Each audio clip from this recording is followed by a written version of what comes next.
Assalamualaikum warahmatullahi wabarakatuh. Alhamdulillah, wassalatu wassalamu ala Rasulillah Muhammad ibn Abdullah sallallahu alaihi wasallam wa ala alihi wa sahbihi wa walah wa la hawla wa la quwwata illa billah, amma ba'du. Para pendengar yang berbahagia,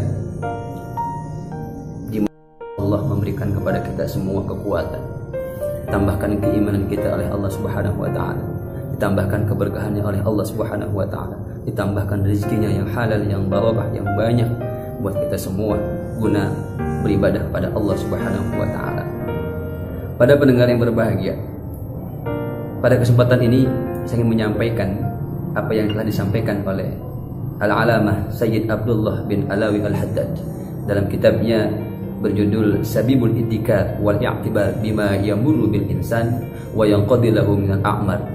Dalam cetakan yang kedua halaman 56, beliau menjelaskan bahwa ada 5 golongan orang yang dikhawatirkan oleh para ulama akhir hayatnya atau matinya dalam keadaan su'ul khotimah. Na'udzubillah summa na'udzubillah, yang mana kita semua pastinya mengharapkan akhir hidup kita itu husnul khotimah. Tapi ternyata para ulama mengkhawatirkan kepada golongan-golongan ini, khawatir hidupnya, akhir hidupnya dalam keadaan sul khotimah. Al-Alamah Sayyid Abdullah bin Alawi Al-Haddad mengatakan, yang pertama, orang-orang yang dikhawatirkan oleh para ulama matinya dalam keadaan sul khotimah adalah al-mutahawinu bis shalah. Al-mutahawinu bis shalah adalah orang-orang yang senantiasa melalaikan salat. Orang-orang yang senantiasa melalaikan sholat. Ketika datang waktu sholat, dia melalaikan sholat, bahkan sampai kepada tidak melaksanakan sholat karena menunggu-nunggu waktu kerja dan sebagainya. Dia lupa terhadap panggilan Allah, yaitu melaksanakan sholat 5 waktu. Padahal jelas pendengar yang berbahagia bahwa Rasulullah Shallallahu Alaihi Wasallam pernah berkata, "Awwala ma yuhasabu bihi al-'abdu yawmal qiyamah as-shalah," bahwa yang pertama nanti akan ditanya terkait tentang amalan yang kita perbuat selama di dunia di akhirat kelak adalah salatnya seseorang. Fa in saluhat saluha sa'iru 'amali wa in fasadat fasada sa'iru 'amali. Maka barang siapa baik salatnya, maka insya Allah segala perbuatannya baik, tutur kata baik, tindak tanduknya baik, langkahnya akan selalu kepada tempat-tempat yang baik, tangannya digunakan untuk menggunakan hal-hal yang baik, matanya pun ditatap untuk menatap yang baik, telinganya pun digunakan untuk mendengarkan sesuatu yang baik, dan lisannya pun akan keluar sesuatu yang baik pula. Betapa pentingnya sebuah ibadah sholat. Makanya ulama khawatir kepada orang-orang yang melalaikan sholat. Kemudian juga dijelaskan dalam hadis yang lain bahwa apabila kita mendirikan sholat, sama saja kita dengan mendirikan agama. Dan apabila kita melalaikan sholat, maka sama saja kita meruntuhkan agama. As-salatu bil masjid faman aqamaha faqad aqamati wa man tarakaha faqad hadam. Ini yang pertama kata ulama. Dikhawatirkan orang-orang yang matinya dalam keadaan sul khotimah adalah orang-orang yang pertama ini, orang-orang yang melalaikan sholat. Mudah-mudahan kita dijauhkan dari sifat melalaikan sholat. Mudah-mudahan kita tergolong orang-orang yang terus semangat beribadah kepada Allah, terutama menjalankan sholat 5 waktu. Yang kedua, menurut para ulama, yang dikhawatirkan oleh para ulama ketika itu dalam keadaan su'ul khotimah nanti di akhir hayatnya adalah wal mudminu li syirbil khamr. Orang-orang yang sangat gemar sekali mengkonsumsi khamr. Yang mana khamr ini budaya-budaya jahiliyah, tapi saat ini masih banyak orang yang senang mengkonsumsi khamr. Nah, ini dikhawatirkan oleh para ulama matinya dalam keadaan su'ul khatimah. Ya, kalau sekarang narkoba, nafsa, narkotika, psikotropika, dan zat adiktif lainnya yang merusak akal, pikiran, hati, nah ternyata ini khawatir para ulama orang-orang yang masih gemar meminum minuman khamr dan sejenisnya matinya dalam keadaan su'ul khatimah. Na'udzubillah summa na'udzubillah. Ada kullu muskirin khamrun wa kullu khamrin haram. Kullu muskirin khamrun wa kullu khamrin haram. Segala yang memabukkan itu khamr, dan khamr itu hukumnya haram. Kemudian pendengar yang berbahagia, Yang ketiga yang dikhawatirkan oleh para ulama adalah wal'aqu liwalidayhi. Yang dikhawatirkan oleh para ulama matinya suatu golongan atau orang dalam keadaan su'ul khotimah adalah orang-orang yang durhaka kepada kedua orang tua.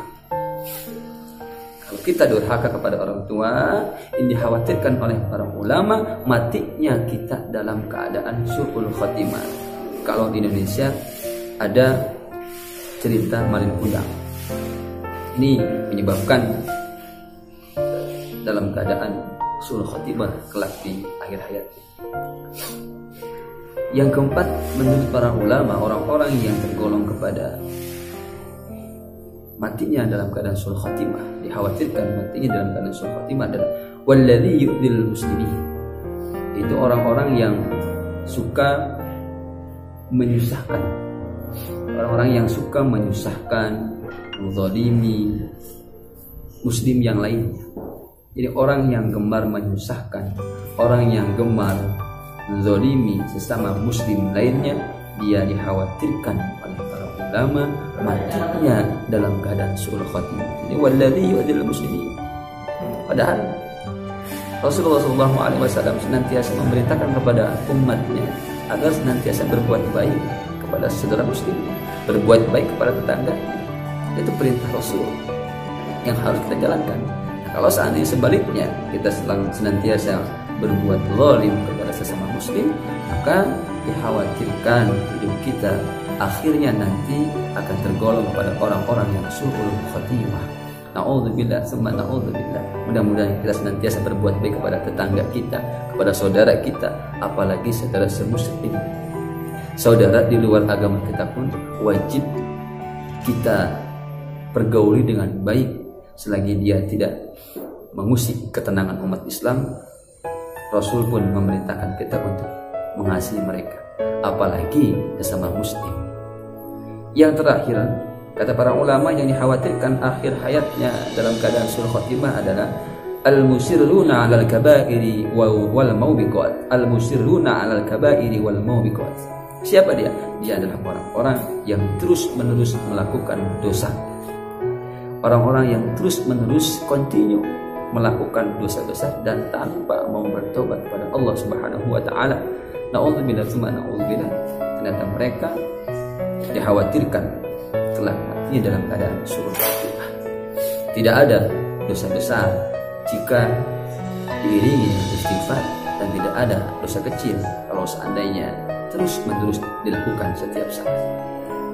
Para pendengar yang berbahagia, inilah 5 golongan orang yang dikhawatirkan oleh para ulama meninggalnya kelak dalam keadaan su'ul khotimah. Mudah-mudahan kita semua dihindari dari karakter atau kriteria 5 golongan ini yang disebutkan oleh para ulama matinya dalam keadaan su'ul khotimah.